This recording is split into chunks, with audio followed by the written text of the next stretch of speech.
வணக்கம் நண்பர்களே, இது பிரென்ஸ்டெக் உங்களின் தமிழ் நண்பன். லோக் சபா பிரதிநிதிகளை தேர்ந்தெடுக்கக்கூடிய தேர்தல் 7 கட்டங்களாக இந்தியாவில் நடக்குது. இதில் முதற்கட்ட வாக்குப்பதிவு முடிஞ்சிருக்கு.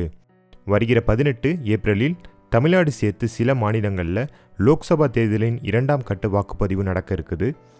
எலெக்ஷன் கமிஷன் உங்களுடைய வசதிக்காக வாக்குச்சாவடி முகவரியை அறிந்து கொள்வதற்கு ஆன்லைனில் ஒரு ஆப்ஷன் கொடுத்துருக்காங்க.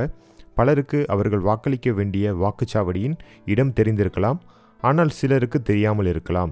அல்லது முதல் முறையாக வாக்களிக்கும் இளம் தலைமுறையினருக்கு தெரியாமல் இருக்கலாம். அவர்களுக்கு இந்த வீடியோ மிகவும் பயனுள்ளதாக இருக்கும். இந்த ஆப்ஷனை பயன்படுத்தி நீங்கள் வாக்களிக்க வேண்டிய வாக்குச்சாவடியின் முகவரியை சுலபமாக தெரிஞ்சுக்கலாம். உங்களுடைய மொபைல் அல்லது கம்ப்யூட்டரில் electoralsearch.in அப்படின்னு டைப் பண்ணிக்கோங்க. நான் கீழே டிஸ்கிரிப்ஷனில் லிங்க் கொடுத்துருக்குறேன், அதை கிளிக் பண்ணி நீங்கள் போகலாம். அல்லது ஸ்க்ரீனில் தெரிகிற மாதிரி நீங்கள் டைப் பண்ணிக்கோங்க. உங்களுக்கு இசிஐ ஓட்டர் இன்ஃபர்மேஷன் அப்படின்ற பேஜ் ஒன்று ஓப்பன் ஆகும். இது அரசின் அதிகாரப்பூர்வமான ஒரு நேஷனல் ஓட்டர் சர்வீஸ் போர்ட்டல் அப்படின்ற ஒரு இணையதளம்.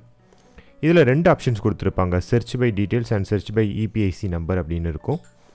உங்கள்கிட்ட இபிஐசி நம்பர் இருந்துச்சுன்னா நீங்கள் இபிஐசி நம்பர் வச்சு சர்ச் பண்ணிக்கலாம். அல்லது உங்கள்கிட்ட இபிஐசி இல்லை அப்படின்னா நீங்கள் டீட்டெயில்ஸ் வச்சு சர்ச் பண்ணிக்கொள்ளலாம். ஸோ இந்த இபிஐசி எண் அப்படி என்னன்னு பார்த்தீங்க அப்படின்னா உங்களுடைய வாக்காளர் அடையாள அட்டையில் இருக்கக்கூடிய அந்த எண் தான். ஸோ இந்த ஸ்க்ரீனில் தெரிகிற மாதிரி இது போன்ற எண் உங்களுடைய வாக்காளர் அடையாள அட்டையில் இருக்கும். அந்த எண்ணை நீங்கள் டைப் பண்ணிக்கொள்ளணும். ஸோ இப்போ என்னோடய எண்ணை நான் டைப் பண்ணுறேன். அது ஆல்ஃபபெட்ஸ் அண்டு நம்பர்ஸ் சேர்ந்த ஒரு கலவையாக இருக்கும். ஓகே, அதில் இபிஐசி நம்பரை டைப் பண்ணிவிட்டு நீங்கள் ஸ்டேட் செலக்ட் பண்ணிக்கோங்க, தமிழ்நாடு. அடுத்ததாக கேப்சா கோடு ஒன்று கொடுத்துருப்பாங்க, அந்த கேப்சா கோடையும் டைப் பண்ணிக்கோங்க.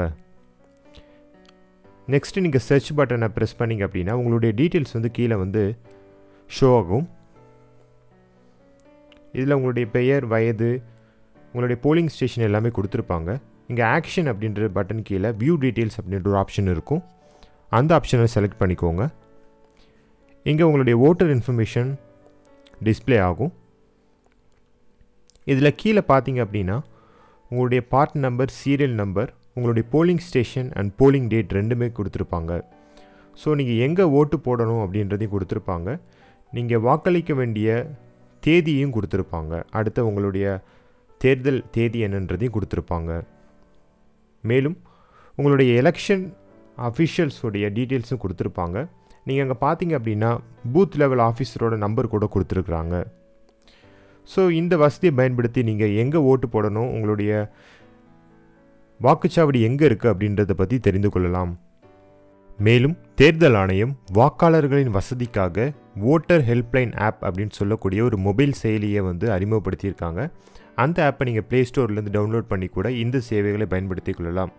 மேலும் இந்த எலெக்ஷன் சமயங்களில் உங்களுக்கு ஏதாவது சந்தேகங்கள் ஏற்பட்டால் 1950 அப்படின்ற நம்பரை நீங்கள் கால் பண்ணி உங்களோட சந்தேகங்களை கேட்டுக்கொள்ளலாம். ஸோ இந்த நம்பர் 2011 செயல்பட்டுருக்கு. இந்த நம்பர் எலெக்ஷன் ரிலேட்டட் குவரிஸை தீர்த்து வைக்கிறதுக்காக ஆரம்பிச்சிருக்காங்க. மேலும் இந்த வீடியோவில் உங்களுக்கு ஏதாவது சந்தேகம் இருந்தால் கீழே கமெண்ட்டில் கேளுங்க. இந்த வீடியோ உங்களுக்கு பிடிச்சிருந்தால் லைக் பண்ணுங்கள், ஷேர் பண்ணுங்கள். மேலும் இது போன்ற பல பயனுள்ள வீடியோக்களுக்காக நம்ம சேனலை சப்ஸ்கிரைப் பண்ணிக்கோங்க. நன்றி, வணக்கம்.